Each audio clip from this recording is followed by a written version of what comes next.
Hello, and welcome to your YouTube channel, Learn English Lab. Today's podcast topic name is American English for Social Situations, Parties, Networking, and Making Friends. And we are just so thrilled to have you here for this deep dive. Oh, absolutely. It is great to be here. Yeah, let's just jump right in because we have a really fascinating high-stakes scenario to unpack today. And well, it's one that might feel incredibly familiar to you. I bet it will. It's a classic situation. Right. So imagine this. You're sitting in a really high-pressure meeting at work. Okay, setting the scene. Yeah, maybe you're in one of those glass-walled conference rooms in a New York high-rise. Or perhaps a bustling tech office in Chicago. Or, frankly, wherever you happen to be navigating the incredibly complex American corporate landscape, you know? Spot on. Yeah. So your manager stands up at the front of the room, clicks to the next slide, and presents a brand new idea for a project timeline. And you just know it's a disaster waiting to happen. Completely. Yeah. Deep in your gut and backed by hard evidence that this deadline is completely unrealistic. Right. You have the data right there in your folder to prove it's a terrible idea. You have like the years of industry experience to back up your assessment. Yeah, but then when the moment comes for you to raise your hand and actually speak, you freeze. You just completely freeze. Oh, man. That feeling is just the worst. And it's so vital to emphasize right up front that, you don't freeze because you lack the vocabulary. Right. It's not a language issue, not in the traditional sense anyway. Absolutely not. If you're listening to this deep dive, your grammar is likely flawless. I mean, you probably know the technical jargon better than anyone else in that room. For sure. You know your stuff. You freeze because you suddenly realize you don't know how to push back without sounding rude. Or without accidentally burning a professional bridge that took years to build. Wow. Yes. That is undeniably true. You're basically caught in a pragmatic trap. A pragmatic trap. That's such a good way to put it. That's the feeling, isn't it? It really is. You're sitting there thinking, how do I say I think this is wrong in a way that doesn't just suck all the oxygen out of the room? Right. You don't want to be the villain. Well, absolutely, I should say. Or maybe it's a totally different scenario for you outside of the office. Maybe you're just standing at a local coffee shop. Oh, the coffee shop scenario. I know this one. And you've been waiting 10 minutes and someone just cuts right in front of you in line. Infuriating. Truly. You want to say something? You feel that surge of justified annoyance, but you hesitate. Because you aren't sure how Americans handle that specific kind of micro-confrontation. Spot on. Do you yell? Do you, tap their shoulder? Do you just sigh loudly and hope they get the hint? Or consider a more personal situation, like a friend cancels dinner on you for the third time in a row. Ouch. Yeah, that stings. It does. You're annoyed, you're a little hurt, and you want to express that to them, but you don't want to come across as aggressive. Right, and you definitely don't want to seem overly dramatic or needy either. Without a doubt. If any of these situations resonate with you, I want to assure you right now, you are not alone in this. Not at all. It is so common. And more importantly, struggling in these moments does not mean you are bad at English. What you're actually experiencing is the challenge of navigating one of the most nuanced, culturally loaded, and, largely unspoken dimensions of the language. It's invisible, almost. Entirely. We call it the invisible architecture of politeness. The invisible architecture. I really love that framing. Because it feels like a physical structure you're constantly bumping into in the dark. That is a perfect metaphor. You hit a wall, but you can't see the bricks. Right. So our mission today in this deep dive is to turn the lights on for you. We want to close that frustrating gap between being grammatically correct, because you're likely at a very advanced C1 or C2 level, and being socially fluent. Because there is a massive gap there. There undeniably is. I mean, you can write a brilliant essay, you can debate macroeconomic theory flawlessly, but we want to make sure you can also navigate a tricky social disagreement. So that you can truly thrive and not just function in American English environments. Absolutely. Yeah. To understand this architecture, though, we have to start with the most common, yet somehow the most universally misunderstood building block of American social interaction. The apology. The apology. Yes. Without a doubt, the apology is the foundational starting point. And here's the core truth that often completely baffles advanced learners. Okay, lay it on us. Americans say the word sorry constantly. I mean, you'll hear it dozens of times a day. Oh, for sure. Sorry about this. Sorry about that. But here is the catch. It rarely means they are actually admitting deep fault. It functions entirely differently than you might expect. Wait, really? Because in many cultures around the world, issuing an apology is like a heavy, serious act. Entirely. In a lot of places, it's a profound acknowledgement of wrongdoing. It requires vulnerability or a lowering of one's status. Right, you're admitting you messed up. But in American English, that single word sorry has been stretched out and softened. It's utilized primarily as a social lubricant. A social lubricant. Okay, let's unpack that. Sure. Think about what we might call the micro-ritual of apologizing. You're on a crowded subway, the train lurches abruptly, and someone bumps your shoulder. Right, a totally normal city interaction. Yeah, and they immediately say, "Oh, sorry." Now, they are suffering from deep, agonizing remorse over touching your jacket. Oh, absolutely not. They'll forget it happened 3 seconds later. Spot on. They don't feel a moral failing. It's a ritual. It's a quick verbal gesture that says, "I acknowledge your physical space. I see you, and I want to keep this interaction completely frictionless." That's entirely accurate. Or think about the workplace. Or, yeah. A colleague walks up to your desk while you're clearly focused on typing an email, and they say, "Sorry, can I just jump in here for a second?" Oh, I hear that every day. Right. They aren't apologizing for a sin. They're using sorry as a pragmatic softening device. It cushions the interruption. Exactly. Spot on, I mean. It lowers the potential threat level of breaking your concentration. But here's where the architecture becomes incredibly complex for you as an advanced learner. Oh, yes. The plot thickens. Because when an American actually does need to offer a genuine, heartfelt apology, like when they've actually done something wrong that caused real harm, they almost never rely on just the word sorry. Never. That would be a disaster. They construct an entire sequence around it. Right. If it's a real mistake, a simple sorry actually feels insulting. It feels incredibly dismissive. It really does. Let's look at a concrete example to really bring this to life for you. Imagine a woman named Sarah. She works in marketing down in Austin, Texas. Okay, so Sarah is in marketing. Yeah, and Sarah makes a significant mistake. She completely misses a major deadline on a collaborative project. Oh, no. That's a big deal. Huge. And because of her failure, her colleague, James, has to stay late on a Friday night and do all her work. James is not going to be happy about that. Not at all. So the next morning, Sarah doesn't just walk past James's desk, wave her coffee cup, and say, "Hey, sorry about yesterday." Oh, my goodness. If she did that, James would be livid. He would be furious. It would signal that she doesn't grasp the gravity of the situation at all. Instead, a socially fluent American speaker like Sarah will use a very specific, full apology sequence. A full sequence. Okay, what does that look like? Well, she'll approach James, ensure she has his full attention, and say something like, "Hey, James, I wanted to talk to you about yesterday." Setting the stage. Right. Then she says, "I know I dropped the ball on the timeline, and I realize that put you in a tough spot." Okay, wow. That's a lot heavier. It is. Then she adds, "I really appreciate you stepping in. That shouldn't have fallen on you, and I'm going to make sure my part is locked down well before the next review."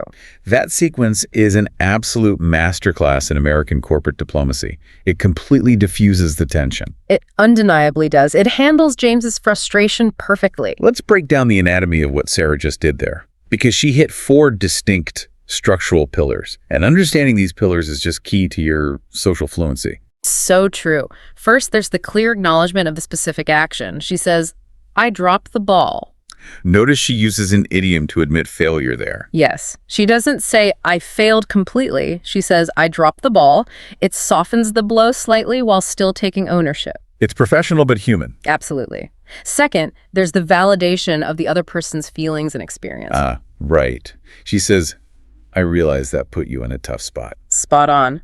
She is actively showing empathy for the pain and inconvenience she caused James. Which is huge for keeping the working relationship intact. What's the third pillar? Third, she accepts full responsibility by saying, "That shouldn't have fallen on you." She doesn't blame the software. She doesn't blame the traffic. She owns it. No excuses. I love that. And fourth, the crucial final pillar. She makes a concrete commitment to change. She says, "I'm going to make sure my part is locked down." Locked down, meaning secured, finalized, bulletproof. Entirely. You know, hearing you break that down, it brings an analogy to mind. Oh, let's hear it. It's like the word sorry by itself is just verbal bubble wrap. Bubble wrap. I like that. Right. You use it for the minor bumps and scrapes of daily life, like on the subway or interrupting someone at their desk just to keep things from breaking. Just a little cushioning. Exactly. I mean, without a doubt. But for a real crash, like missing a major deadline and ruining someone's Friday night, Bubble wrap is completely useless. It won't save you. You need to file a comprehensive insurance claim. You need the documentation, the acknowledgement of damages, the formal acceptance of fault, and the promise of repair. That is a phenomenal analogy. So here's my question for you. If someone in Sarah's position just used the verbal bubble wrap, If she just said sorry. yeah, if she just gave a vague sorry after a major crash, does that actually make the situation worse than saying nothing at all? Unquestionably. It really does. Wow, worse than silence. Yes, because in a serious situation, a vague sorry signals to the other person that you either don't comprehend the magnitude of what you did. Which makes you look incompetent. Right. Or far worse, that you don't care enough to put effort into articulating it, which makes you look like a jerk. So it's about the effort. Absolutely.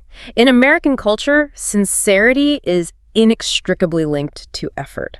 Sincerity is judged by how specific and labored your language sounds. Oh, that's fascinating. So a short apology is a cheap apology. Spot on. If you just say sorry, it sounds lazy, and a lazy apology is always perceived as a fake apology. The American listener assumes that if you were truly remorseful, you would put in the conversational work to prove it. That's such a vital distinction for you to keep in mind. The effort itself proves the sincerity. The words actually have to carry weight. They absolutely do. But, if you find that concept of apologies confusing, where Americans are constantly apologizing for things that aren't their fault, but avoiding the word sorry when it is their fault. Oh, buckle up. Yeah, because their approach to complaining is going to be an even bigger mind bender. It truly is. We call this the fundamental paradox of American complaining. The fundamental paradox? I love a good paradox. Well, if you ask an American about their culture, they'll proudly tell you that they value directness. Oh, yeah. You hear it all the time. We'll use phrases like, give it to me straight, or I just tell it like it is, or don't beat around the bush. They really pride themselves on this pioneer spirit of unvarnished honesty. They really do. And yet, when you actually observe them complaining in the wild, whether it's about a service, a product, or a colleague's performance, What happens? they suddenly deploy extreme indirectness, massive amounts of hedging, and incredibly softened passive language. It's a total contradiction. Entirely. Let's say you're sitting at a nice expensive steakhouse. You ordered a medium rare steak, Delicious. but the waiter brings out a piece of meat that looks like a charred hockey puck. Oh no, a tragedy. It's completely overcooked, gray all the way through. Now, if Americans were truly as direct as they claim to be, you would just point at the plate and say, this steak is overcooked, take it back and cook it again. But if you said that in an American restaurant, the waiter would think you were being incredibly rude. Really? Just stating the facts is rude. Absolutely. Perhaps even hostile and aggressive. You're being direct about the problem, yes, but you're also directly assigning blame to the restaurant and commanding the waiter. Okay, so how do you navigate that? The American strategy is highly nuanced. You must be direct about the existence of a problem, but highly indirect about who is to blame for it. Separate the problem from the person. Spot on. So instead of demanding a new steak, the socially fluent American will say something like, "Excuse me, I think there might be an issue with my order." Notice the I think and might be. Right. Then they'll say, "I asked for medium rare, but this seems like it might be a bit more well done than I expected. Would it be possible to have it redone?" Look at all the linguistic padding crammed into that one sentence. It's so dense with softeners. I think there might be an issue. This seems like it might be a bit more well done. It's a lot of work. It's almost comical how much we dance around the reality of this burned piece of meat.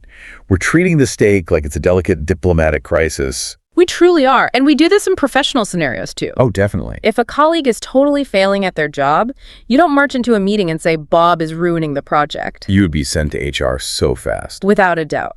You say, "I want to flag something," or "I think there might be a disconnect here." A disconnect. Let's focus on that word for a moment. Disconnect is a fascinating word in the American corporate lexicon. It does an incredible amount of heavy lifting. It really does. When you say there's a disconnect, you are acknowledging a massive failure, but you are deliberately removing the human agent from that failure. Spot on. A disconnect isn't Bob's fault.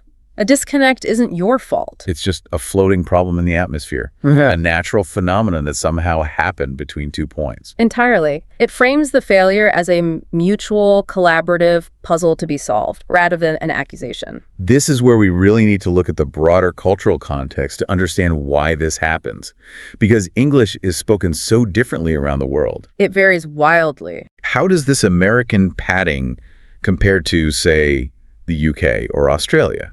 Because those cultures use English, but their complaining architecture is entirely different. Oh, it sits right in the middle, which is what makes it so tricky for learners to navigate. Okay, tell us about the UK.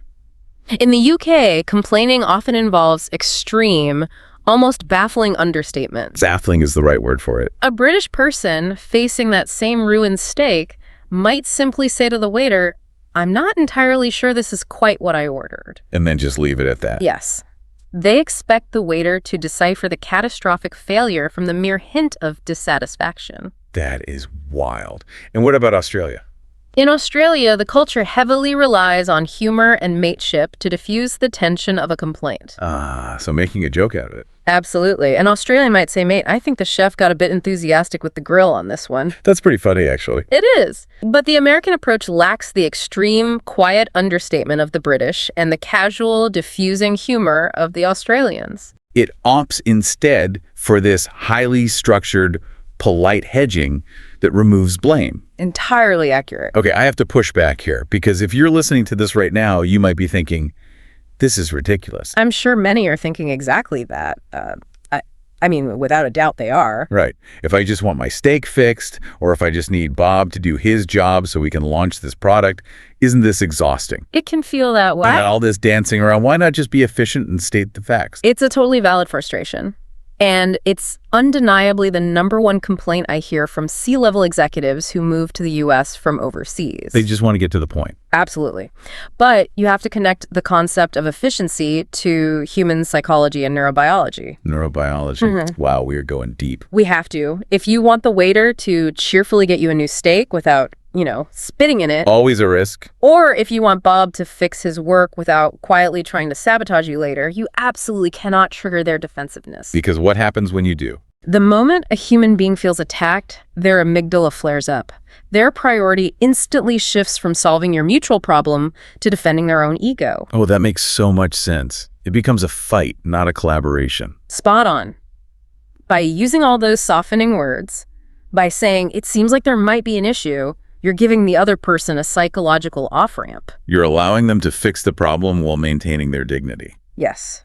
In the long run, avoiding a defensive argument is actually far more efficient than sparking a defensive argument just to save a few syllables. So the linguistic padding is basically a shield against human defensiveness. You pad the language so their ego doesn't bruise. Entirely. That makes a lot of sense when you frame it around efficiency. Yeah. But if complaining requires a shield, then disagreeing in American English requires a full suit of diplomatic armor. Oh, it really does. This is truly the treacherous territory for advanced learners. It's undeniably the most complex area. Disagreement styles vary wildly across the globe, rooted in centuries of different philosophical traditions. Let's do a quick world tour. What does disagreement look like in France? If you go to France, a lively, heated, direct debate is seen as a sign of intellectual respect and engagement. It shows you care. Absolutely. If you're in Germany, valuing direct, unvarnished honesty over emotional comfort is standard practice. Accuracy is the highest virtue there. So you just tell them they're wrong. For sure. But on the other end of the spectrum, in Japan, disagreement is handled with such high levels of subtlety and contextual reading that a cultural outsider might not even realize a disagreement has occurred at all. That'd be so confusing. It requires deep cultural knowledge. And then there's the United States sitting in this weird, highly complex middle ground. Always in the messy middle. Because on one hand, American culture prizes individuality above almost everything else. Right, the pioneer spirit again. You're taught from childhood to speak your mind, to stand out, and to have a voice. Yeah. But at the exact same time, stating a direct disagreement, like just saying, "I disagree with you," is almost always perceived as a hostile personal confrontation. Which is precisely why, which is undeniably why you must master the yes and or the yes but framework. The famous yes but? Yes. In American English, you absolutely cannot disagree with someone until you've laid down the proper social groundwork. You have to pave the road first. Spot on. You must validate before you object. Always. Validation is the toll you pay to enter the road of disagreement. I love that phrase. Validation is the toll you pay. Let's look at the phrase breakdown for this framework so you can actually hear how it sounds in practice. Great idea. If you're in a meeting and you think a colleague's financial strategy will completely fail, you don't start with a failure. No, You do not. You start with validation. You say, I see what you're saying. That's step one. Right. You're telling them they are heard, they are respected, and they aren't crazy. Yes. Then you introduce the mitigated disagreement. You say, I guess where I'd push back a little is on the budget. Notice the brilliant, almost invisible mechanics of that sentence. Let's break it down, I guess. I guess introduces a tone of thoughtful uncertainty. You aren't claiming absolute truth. Then where I'd push back. That uses the conditional tense to make the action theoretical rather than an immediate attack. And finally, a little. Which acts as a minimizer to shrink the perceived size of the disagreement. It's microscopic surgery on a sentence. It really is. Or you might hear a native speaker use a baseball metaphor, which is incredibly common in corporate environments. Oh, Americans love their sports idioms. They undeniably do. They might say, correct me if I'm off base here, but... Let's explain that for you, just in case you aren't a baseball fan. Because sports idioms are everywhere in American English. Everywhere. In baseball, a player is safe when they're physically standing on a base. If they're off base, they can be tagged out. They're in a vulnerable position. Spot on. They're in a vulnerable, incorrect, dangerous position. So when an American says, correct me if I'm off base here, they are offering up their own potential ignorance as a sacrifice to soften the blow of disagreeing with you. Beautifully explained. They're saying, I might be the one who is completely wrong, but... That's what sociolinguists call a performative hedge. Performative hedge. I like the sound of that. It's a fascinating tool. By pretending to be unsure, you actually give yourself the social permission to state a very strong contrary opinion. So the uncertainty is fake. Entirely fake. We use hedging words all the time. Sort of. A bit. Kind of. We use modal verbs heavily, like might, could, would. And those tag questions at the end of sentences? Yes. Like, this budget seems high, right? Yeah. All of these are pragmatic mitigators designed to reduce the force of the statement. I want to pause right here and turn directly to you, the listener. A little self-reflection time. Yeah. Think about your own communication habits for a second. In your native language, or when you speak English naturally, when you disagree with someone, do you lead with your objection? Do you just come right out with it? Right. Do you start your sentence with, no, because, or, I disagree because, or do you actually take the time to validate their perspective first? It's a crucial question. Because I strongly suspect that skipping that validation step is the #1 reason advanced learners accidentally offend their American colleagues. Without a doubt. It is the most common pitfall I see with brilliant international professionals. You have the right vocabulary, your logic is flawless, but you skip the I see what you're saying part. And suddenly the room feels tense. And everyone is looking at you like you just insulted someone's family. Exactly. Well, absolutely. You're bringing your native culture's rules of efficiency, where stating the truth clearly is a virtue, into a language space that requires validation first. It's a culture clash happening in real time. It is. And it's vital to realize that even if you perfectly memorize all these phrases, even if you expertly say, correct me if I'm off base here, but I think we might have a disconnect. What happens? It means absolutely nothing if your voice sends the opposite message. Oh, wow. Yes. The invisible superpowers. Tone and nonverbal cues. This is where it gets really deep. And honestly, a bit intimidating. Because tone is arguably the hardest element of a language to teach.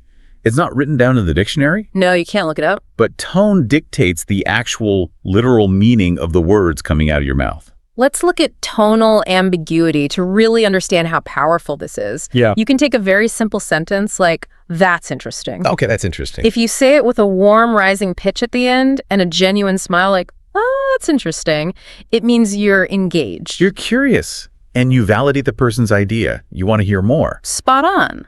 But if you take those exact same 3 words, drop your pitch, drag out the vowels, and keep a flat expression. Like, that is interesting. The meaning completely inverts. You are now politely signaling that you think their idea is terrible, but you are choosing not to argue about it directly. It's wild. The words are identical, but the entire genre of the interaction has changed. The genre! That's a great way to think about it. Yeah, taking that musical score idea further. It's like watching a movie. You can have a scene where 2 characters are just sitting in a diner having a normal conversation about the weather. Totally mundane. But if the musical score playing in the background is a terrifying screeching violin, you, the audience, know something horrible is about to happen. The music tells the true story. Tone is the musical score of your sentence. If the tone is wrong, The listener entirely stops paying attention to the script. They only listen to the music. I absolutely love that comparison. And tone even allows Americans to use contradictory slang to mean the exact same thing, which is completely infuriating for learners. Oh, the contradictory slang. Hit us with it. Have you ever heard someone say, no, yeah, totally? All the time in California. Right. On paper, no, and yeah, cancel each other out. It's nonsense. It makes no logical sense. But with the right enthusiastic, upbeat tone, it means I emphatically agree with you. And the reverse is true, too. Yeah. Entirely. You hear, yeah, no, for sure. Same thing. Emphatic agreement, driven entirely by the tonal delivery, despite the contradictory vocabulary. So what is the no doing in that sentence? The no just acts as an emotional intensifier, not a negative. That is just wild.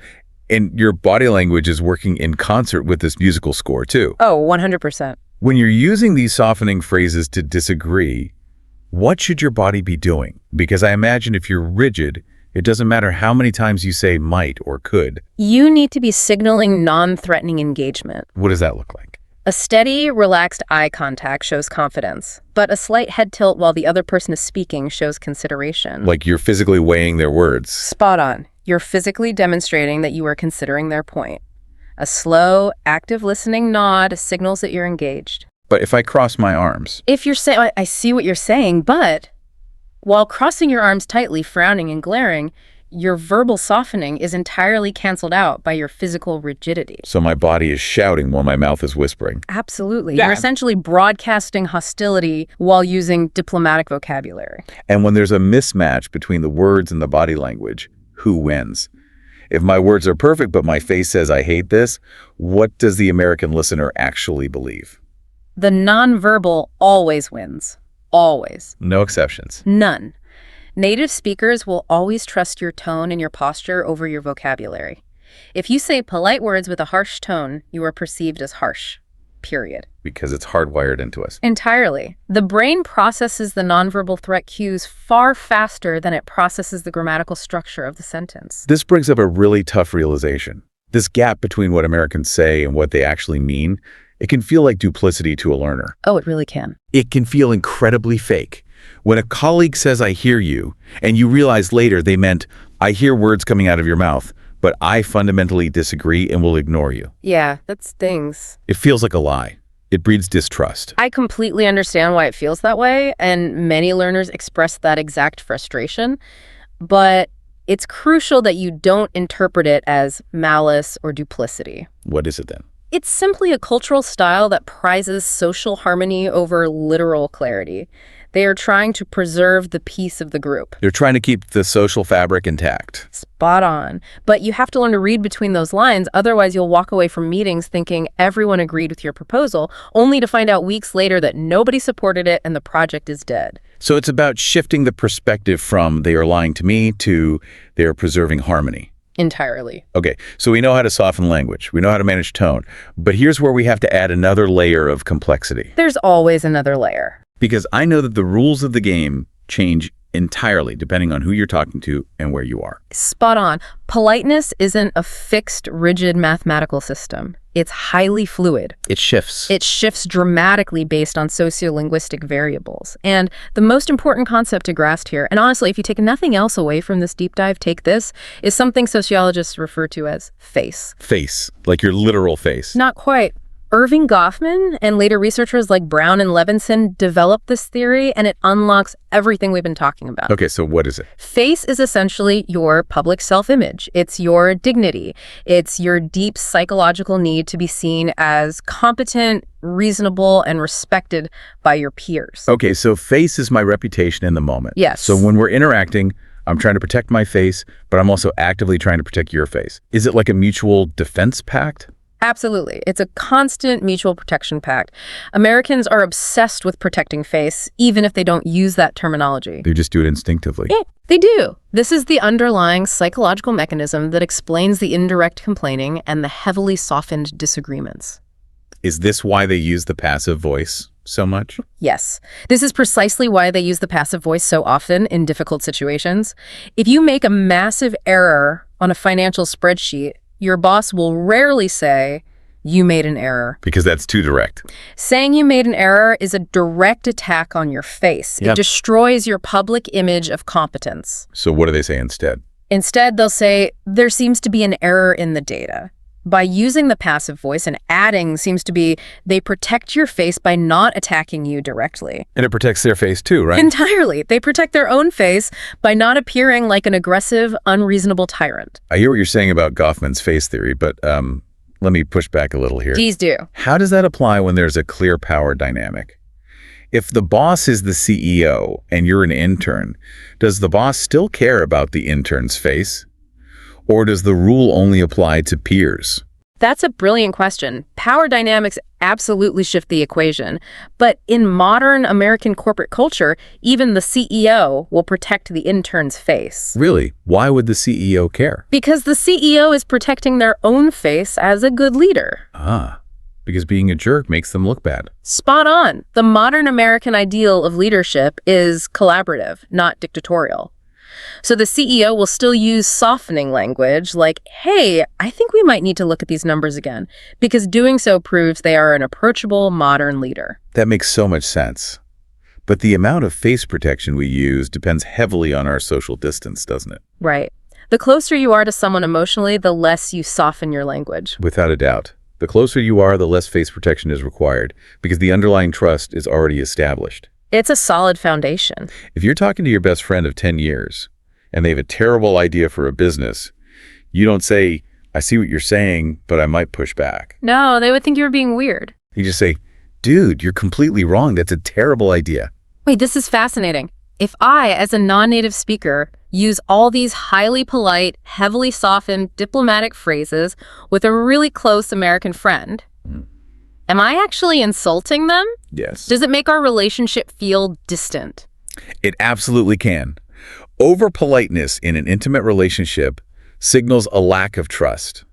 It signals that you don't feel safe enough to be direct. Wow, too polite is a bad thing. With a friend, extreme politeness builds a wall.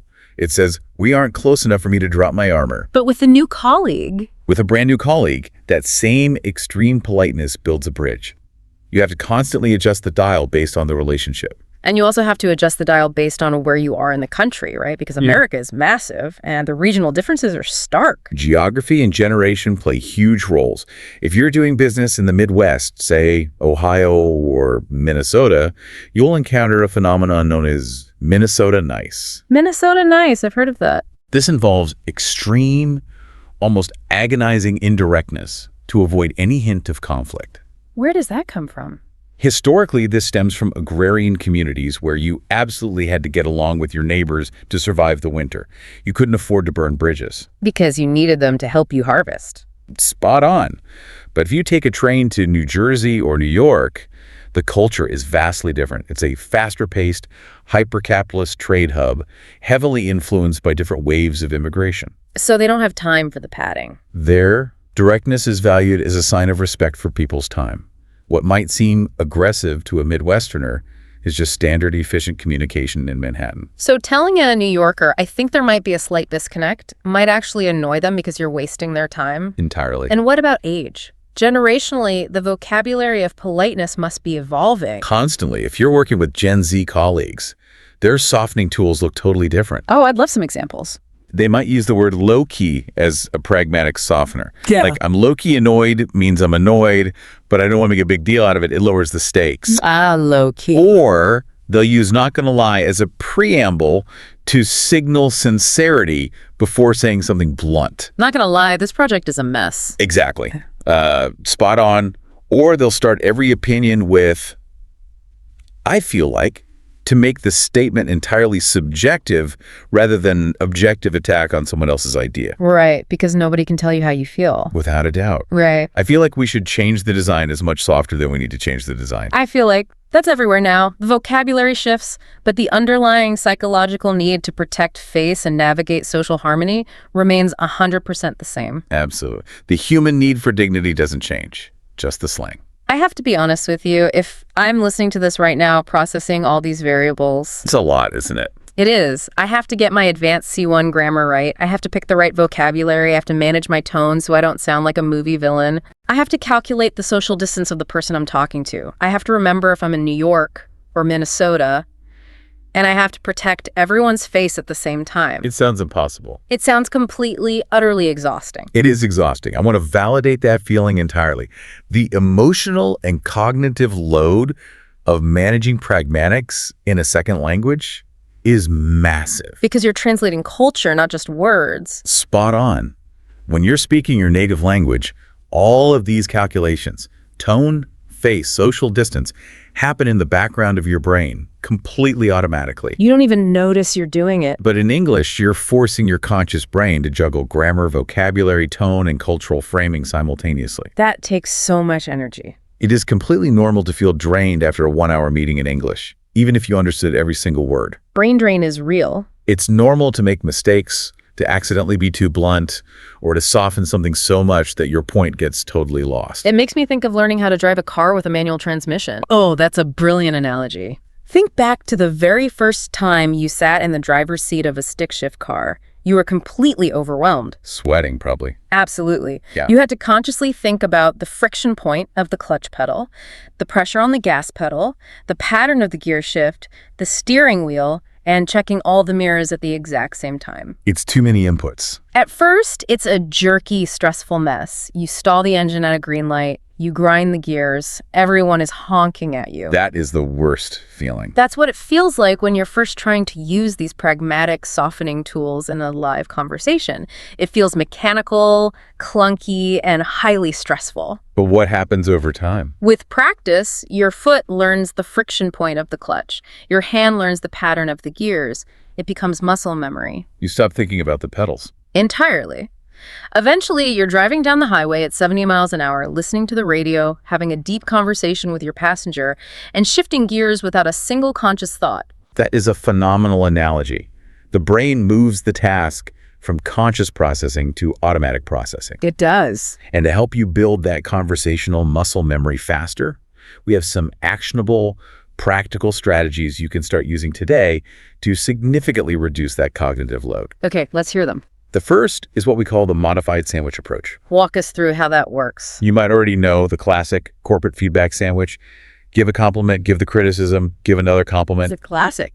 But for navigating disagreement or pushback in American English, we need a much more sophisticated version. It has 3 distinct, highly functional parts. Let's break down part 1.